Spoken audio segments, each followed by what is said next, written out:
할렐루야. 주님의 은혜와 평강이 해림의 모든 가족들에게 함께 하시기를 축복합니다. 오늘도 함께 주님께 예배드리겠습니다. 2월 24일 금요일입니다. 거룩한 마음으로 조용한 기도 드리심으로 주님 앞에 나아갑니다. 우리 가운데 살아계셔서 역사하시고 우리의 모든 삶 가운데 통치하시고 다스려 주시고 인도하여 주시고 동행하여 주시는 은혜의 아버지 하나님, 우리가 사순절을 지나며 오늘도 말씀으로 예배로 주님 앞에 나아갑니다. 우리의 예배와 찬양과 주님께 올려드리는 모든 영광을 받아주시고 이 시간을 통하여서 주님의 놀라우신 은혜를 풍성히 맛보고 그 은혜로 살아가는 복된 하루가 될 수 있도록 이 모든 시작과 끝을 주님께서 주관하여 주시옵소서. 이 모든 말씀 우리 주님 예수 그리스도 이름으로 기도드렸습니다. 아멘. 오늘의 시편 찬양은 시편 142편 5절의 말씀입니다. 여호와여, 내가 주께 부르짖어 말하기를 주는 나의 피난처시오 살아있는 사람들의 땅에서 나의 분깃이시라 하였나이다. 아멘. 오늘 우리에게 주시는 하나님의 말씀은 마태복음 13장 31절에서 43절까지의 말씀입니다. 또 비유를 들어 이르시되 천국은 마치 사람이 자기 밭에 갖다 심은 겨자씨 하나 같으니 이는 모든 씨보다 작은 것이로되 자란 후에는 풀보다 커서 나무가 되매 공중의 새들이 와서 그 가지에 깃들이느니라. 또 비유로 말씀하시되 천국은 마치 여자가 가루 서말 속에 갖다 넣어 전부 부풀게 한 누룩과 같으니라. 예수께서 이 모든 것을 우리에게 비유로 말씀하시고 비유가 아니면 아무것도 말씀하지 아니하셨으니 이는 선지자를 통하여 말씀하신 바 내가 입을 열어 비유로 말하고 창세부터 감추인 것들을 드러내리라 함을 이루려 하심이라. 이에 예수께서 무리를 떠나사 집에 들어가시니 제자들이 나와 이르되 밭의 가라지의 비유를 우리에게 설명하소서. 대답하여 이르시되 좋은 씨를 뿌리는 이는 인자요 밭은 세상이요 좋은 씨는 천국의 아들들이요 가라지는 악한 자들의 아들들이요 가라지를 뿌린 원수는 마귀요 추수 때는 세상 끝이요 추수꾼은 천사들이니 그런즉 가라지를 거두어 불에 사르는 것 같이 세상 끝에도 그러하리라. 인자가 그 천사들을 보내리니 그들이 그 나라에서 모든 넘어지게 하는 것과 또 불법을 행하는 자들을 거두어내어 풀무불에 던져 넣으리니 거기서 울며 이를 갈게 되리라. 그때 의인들은 자기 아버지 나라에서 해와 같이 빛나리라. 귀 있는 자는 들으라. 아멘. 우리가 계속해서 예수님의 비유의 말씀을 보고 있는데요. 오늘은 우리가 많이들 들어보셨을 수 있는, 그리고 또 생각해보면은 교회뿐만이 아니라 그냥 일반적인 세상에서도 보통 많이들 사용했던 바로 이 겨자씨에 대한 비유를 말씀해주고 계십니다. 그리고 그래서 이 겨자씨 비유를 이야기할 때 뭔가 작은 것이 커진다라고 할 때 일반적으로 세상에서도 보면 이런 비유를 종종 쓰기도 하더라고요.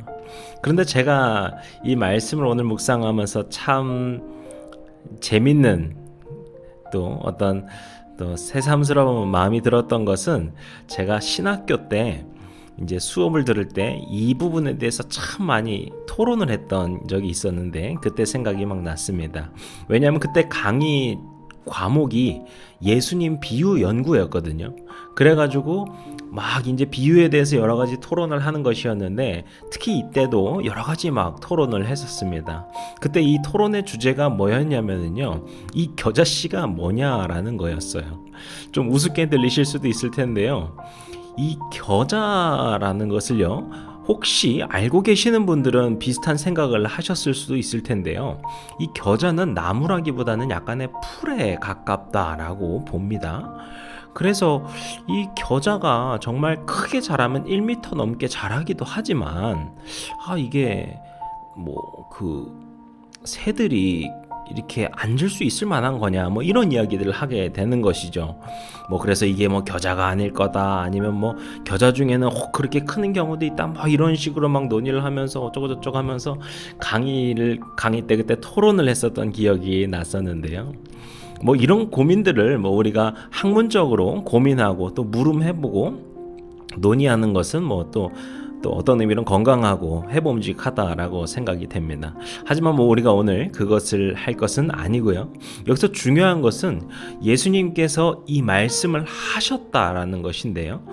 그 말씀을 하셨을 때 만약에 이것이 얼토당토 안 되는 것이었다면 듣는 사람들이 그것을 들을 수 있었을까요? 무슨 말도 안 되는 소리야, 이랬겠죠. 그런데 듣는 사람들에게도 당연하게 받아들여졌다라는 거예요.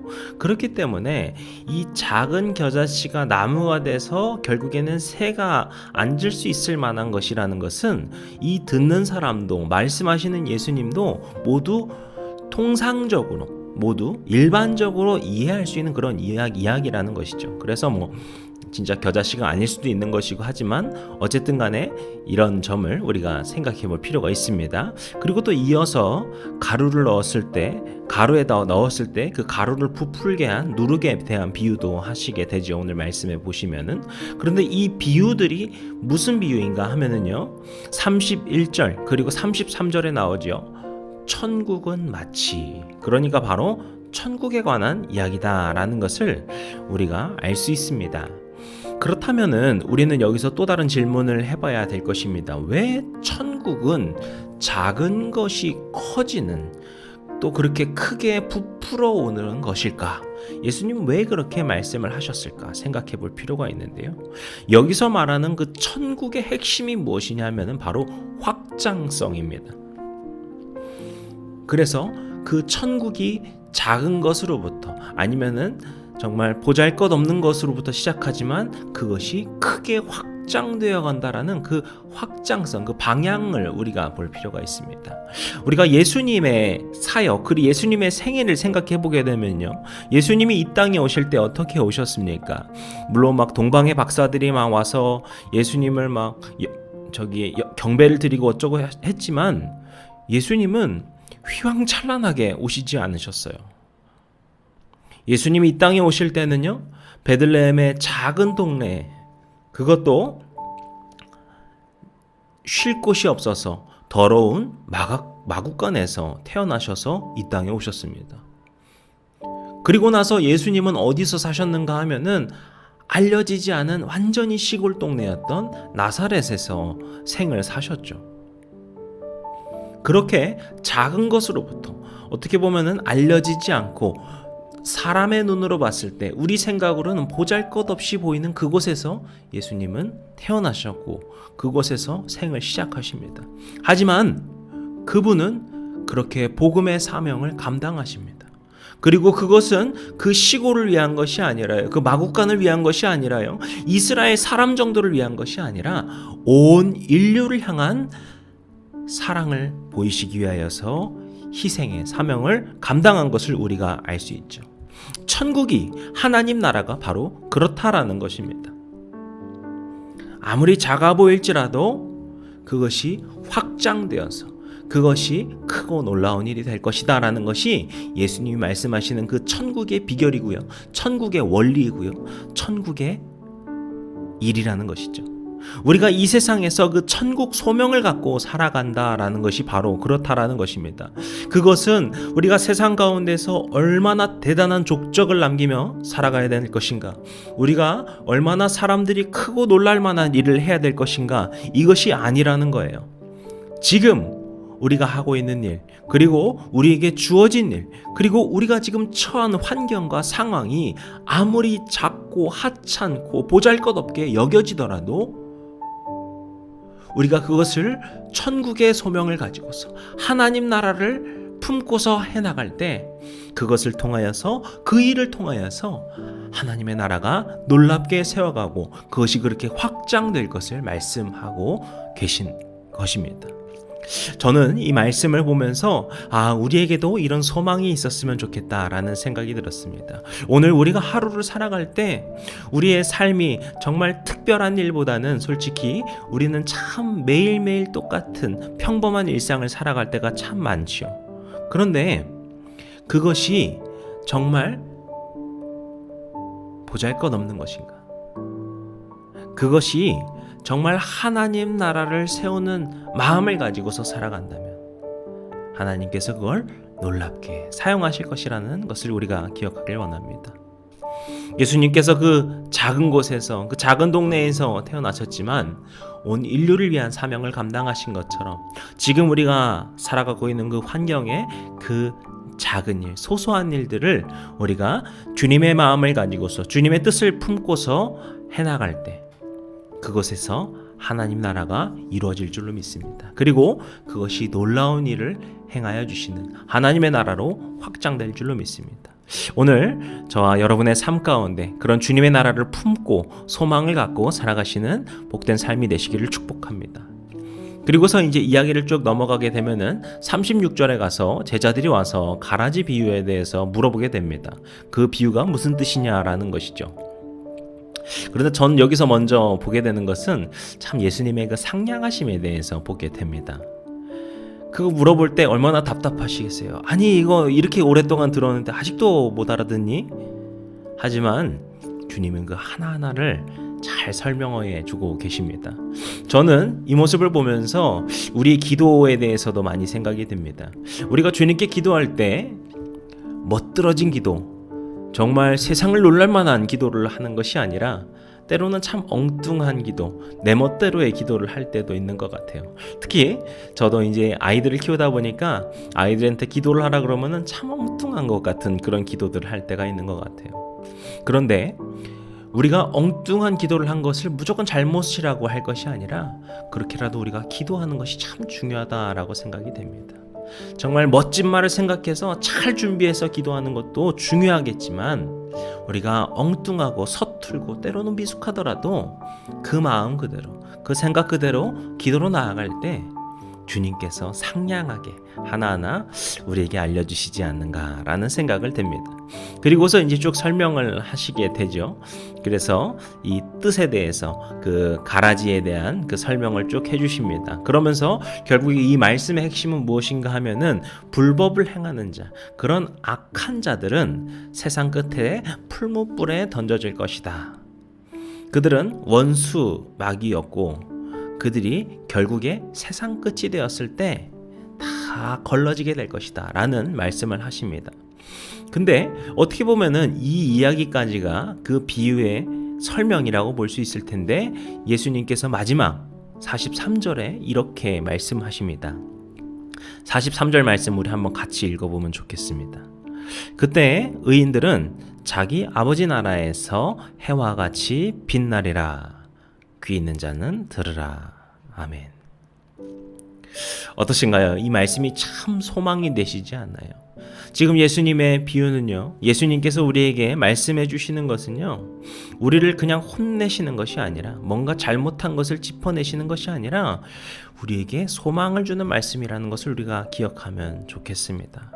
우리가 이 세상에서 거룩하게, 진실하게, 또 선하게 살아가는 것은요, 때로는 세상적으로 볼 때 종종 손해보고 또 불편하고 내 생각대로 하지 못하는 그런 삶일지도 모르겠습니다. 우리가 하나님의 자녀로서 하나님 나라를 세우는 삶, 앞서 말씀드린 것처럼 하나님의 나라의 소망을 품고 사는 삶이라는 것은요, 참 귀찮은 일일지도 모르겠어요. 하지만 주님께서는요, 바로 그러한 삶을 칭찬해 주신다라는 겁니다.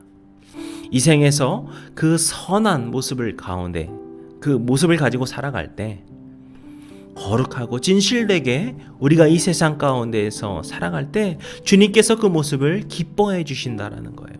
그래서 그것을 우리에게 축복하여 주셔서 그것을 우리가 이 삶에서 보상을 받기도 하고요.